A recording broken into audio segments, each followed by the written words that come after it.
Is photography really dead or is it just in a coma? Let's debate that.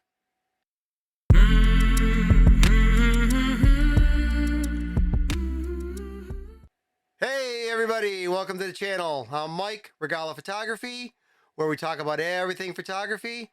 And today we're going to talk about a controversial topic. Is photography dead? With the creation of short form video as well as artificial intelligence, it seems that photography has really kind of taken a stumble or maybe even in a coma, and see whether or not it's really dead or if photography is going to be making a comeback. Let's discuss this. Okay, just to set the record straight right from the beginning, personally, I don't think photography is dead. Do I think it's as popular as it once was? No, I don't. But there are millions of photographers out there. If you really want to find photography and look for some really good photos, there are thousands and thousands of places you can go to find some awesome photos.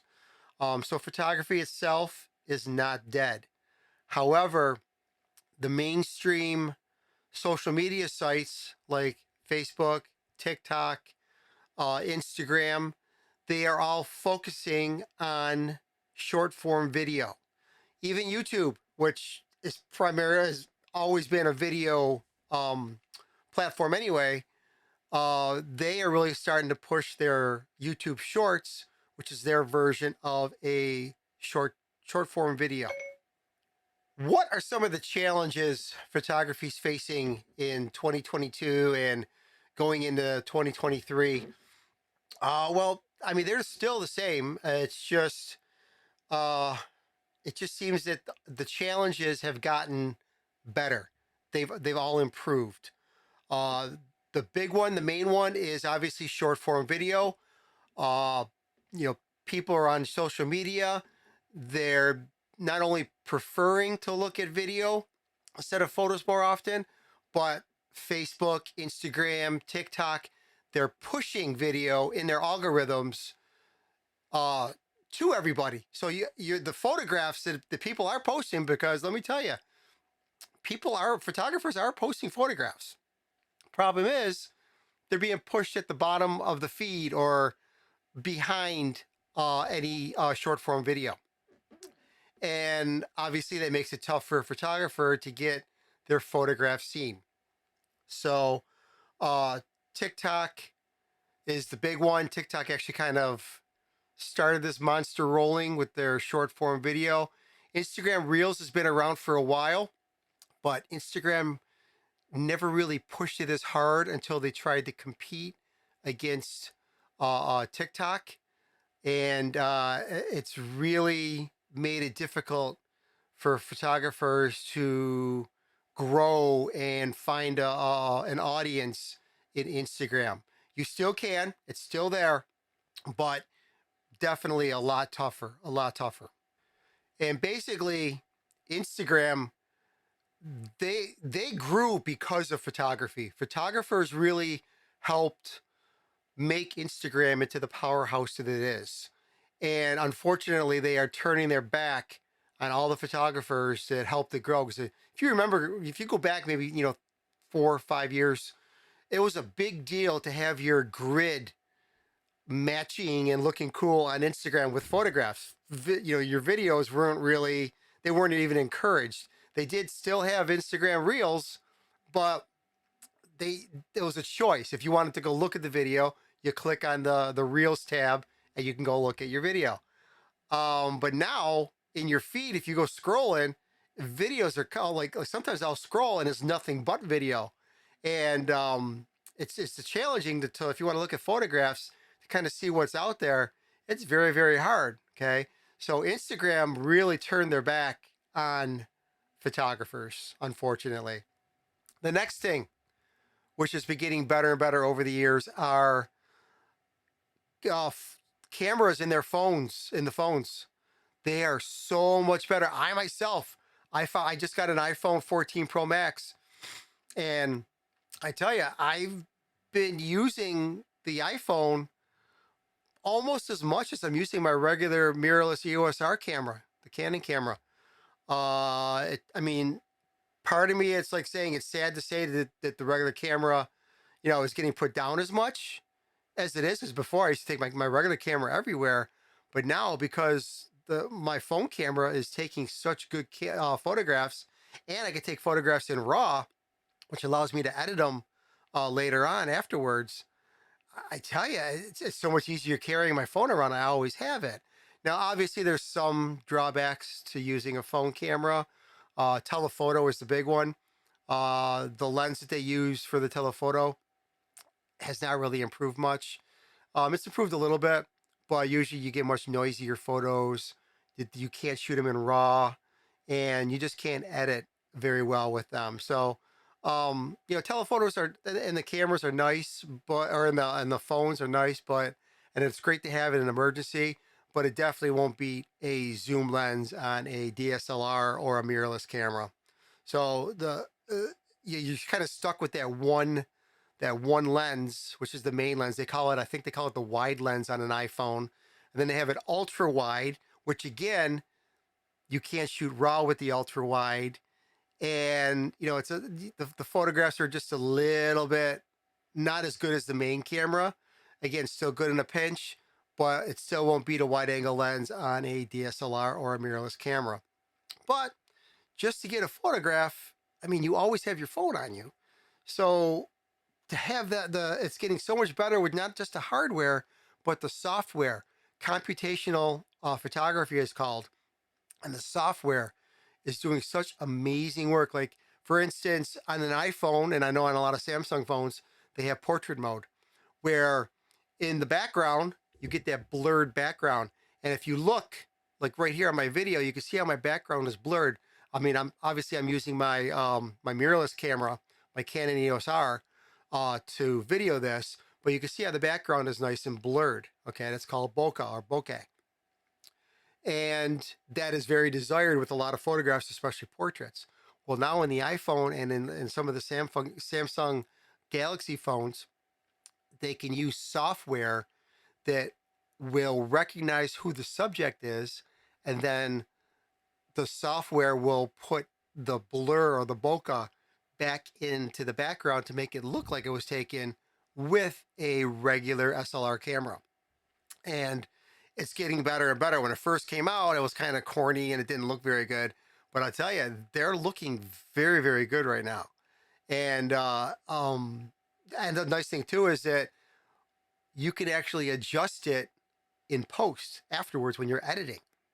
So, like with this camera with the mirrorless, once I take a picture with the bokeh, I can't unblur the background. Whereas with an iPhone, after I take the picture and I come home to kind of take the pictures, maybe edit them or to post them, I can go and I can change and I can make the background a little less blurry or a little more blurry depending on how I shot it. So what I usually do is I set it for the most blur, and then when I get home, I can always lower the blur a little bit so I have less bokeh in the background.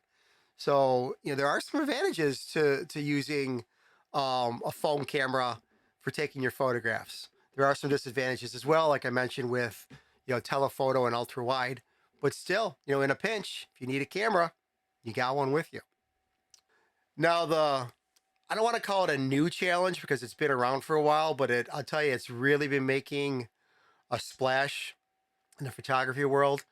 It's AI photography or alternate intelligence. And this one, I'm a techie. I love new tech, and I think this is the coolest thing. But if I was making 100% of my income from photography, I would be a little scared with this because you could lose some. You're not going to lose all your customers, but you could possibly lose some customers, especially if you're like a landscape photographer or an architectural photographer. You can definitely lose some customers with this. What AI photography is that it's I mean, it's not even really photography. You don't even go and take a picture. You basically type in a description in a website or a piece of software, and you tell it what you want. So you may want a cityscape during sunset. with maybe a river in the front, in the foreground with some boats, and you want the lights all sparkly, and you tell it that, and it will create not only just one photo, but it will create several different versions of that photo, and then you can pick which one you want. And what's even cooler about that is that you can go in and revise your description a little bit more to kind of add or subtract things or change things around a little bit. And again, then you'll get a bunch more choices to choose from, and you can keep doing that. So if you think about it, if I want to take a photograph of, like, say, the Eiffel Tower, I have to go and book a plane ticket, pack my bags, go to the airport, fly over to France, get a hotel, get a rental car if I need one, and all my photography, and I could pack all my photography equipment and everything, make sure I have everything, and then go to the Eiffel Tower. And then when I get there, I have to kind of fight with all the other tourists there to get a cool photo. Because I mean, the ideal would be to be able to get a photo of the Eiffel Tower where there's no people around. I mean, that would be awesome. But the chances of doing that are pretty much slim to none if you have to go to Paris to do that. However, with artificial intelligence, you just tell it what you want, and it will create that photo for you. And obviously, it's not perfect yet, but it's still amazing, and it's creating some really cool photographs. I mean, if you want to have some pictures of people with dinosaurs, obviously that you can never do that, except in Hollywood. I guess Hollywood can do it. But again, that's CGI. So that's still artificial intelligence that's creating that. But still, it's an amazing technology. So whether or not AI is going to completely take over, that still remains to be seen.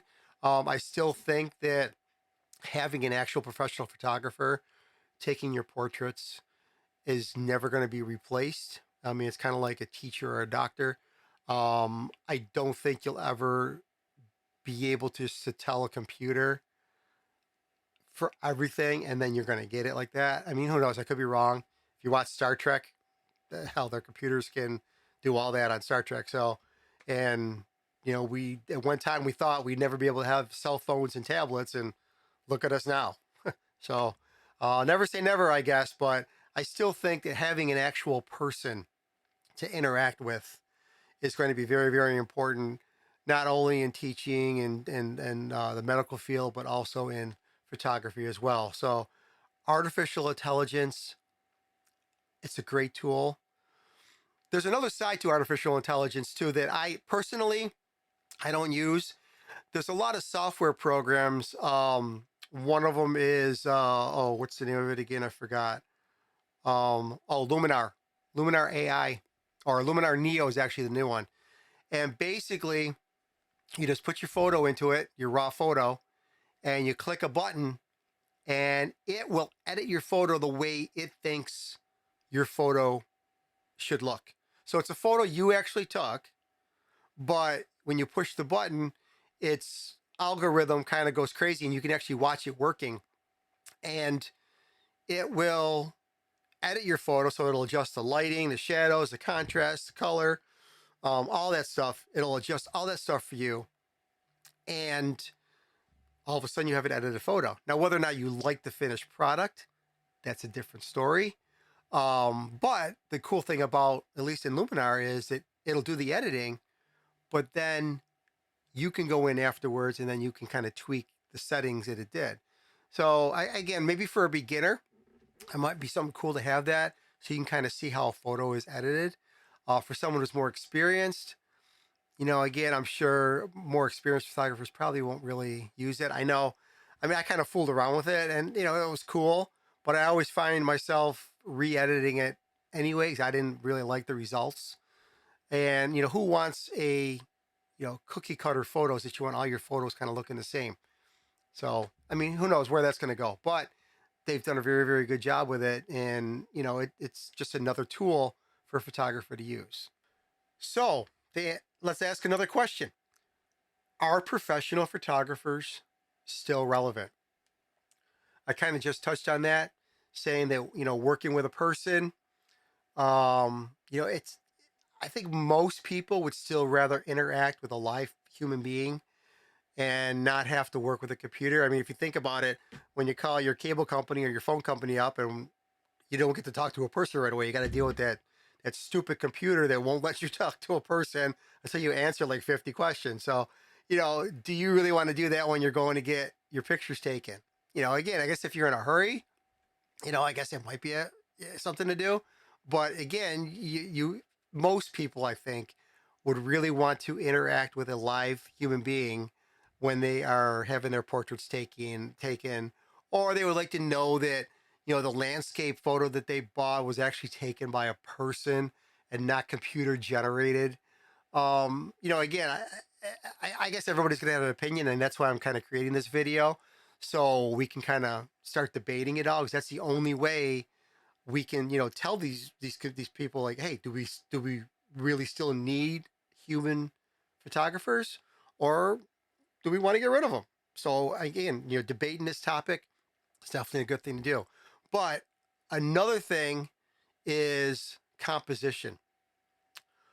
A human photographer, when they go out and take a photograph or do portraits, they are going to set the pose of the model, the lighting, all that kind of stuff, and they're going to redo all that stuff. And again, with a computer to do it, I'm sure they're going to eventually be able to do all that stuff. But being able to set a pleasing, real composition, right now you can't beat a live photographer. Yes, all artificial intelligence, amazing, but you still can't beat a human when it comes to creating art. Humans have been creating art for centuries, for thousands of years, and I think it's that they're going to be continuing until the end of humanity. So, I don't think we have a problem with losing artists at all. If you think about it, the first photography was basically illustrations on a cave wall.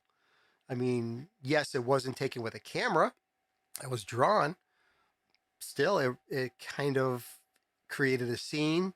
It was a composition. It told a story. I mean, that's kind of what a photograph does, right? Okay, here's kind of a little spin on whether or not photography is dead, but has digital photos cheapened print photography? Now when we take photographs, usually it's with our phones, and what we do with it is most people don't print them out anymore. What they do is they put them on social media. So, and then if people want to have a copy of it, they download a copy of that.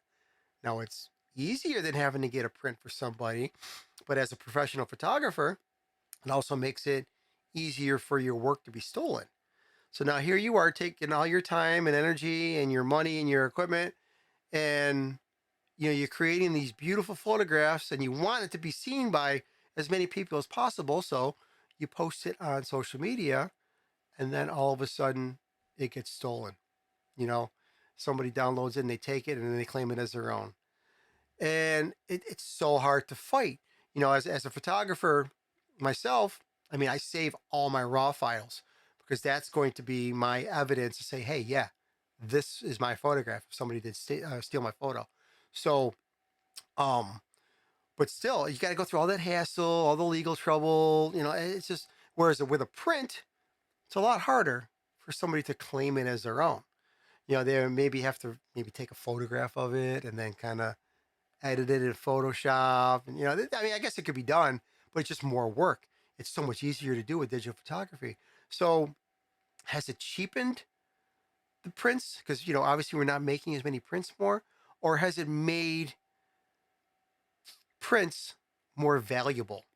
In my eyes, I think it's made prints more valuable because, let's face it, there's far less prints in the world than there are digital photos. So, I mean, I think it's actually made it more expensive. So, who knows? But just something to talk about. I guess everything fades and grows and makes a comeback. But I think photography is here to stay. It's not going to go anywhere. And I still think that having a real photographer, human photographer, makes the experience much nicer. It's more memorable. It's more knowledgeable because you have someone who knows what they're doing. I mean, even if you go into artificial intelligence and type in what you want, you still have to kind of know, like, well, what kind of lighting do I want? What my poses, like, what are the different poses for my model do I want? All that kind of, you still have to know that kind of stuff. So going to a photographer who has the knowledge and who is going to help you relax if you are, going to him or her for portraits. Um, you're it's going to be much, much, much more enjoyable. Now, I'm also going to say that photography does have an upward battle in regards to battling short form video. Um, Trying to convince the administration at Instagram and all those other social media sites that, hey, people still do want to see photographs is challenging. It's so hard to do. They don't want to hear it. It's all about the dollar, and they're trying to compete against, again, TikTok and all these other companies and other social media platforms that are that people are flocking to, and also the public. I mean, the general public, they like watching these videos. It makes them laugh, makes them cry. They learn how to do stuff with the video, and it's ironic because YouTube, I mean, that's where I go to learn new stuff. Just watch a video, but that's called long form video. People don't want to sit 10, 15 minutes to watch a video when they can watch a 60-second video and learn how to make a recipe, whatever, that fast instead of watching a 15-minute video on YouTube.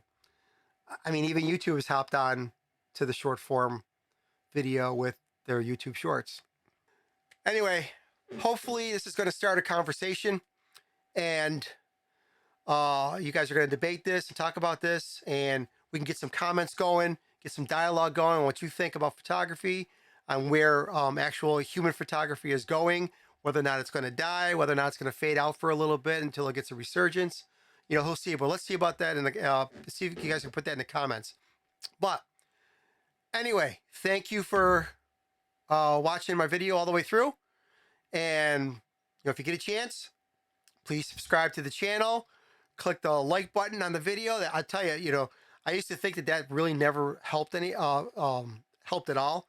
It does make a big deal because it helps push the video up higher in YouTube's algorithm, so then more people will get to see my video. So, and also you can ring the bell if you want to find out when my next video is up. So, until next time, take care, everybody.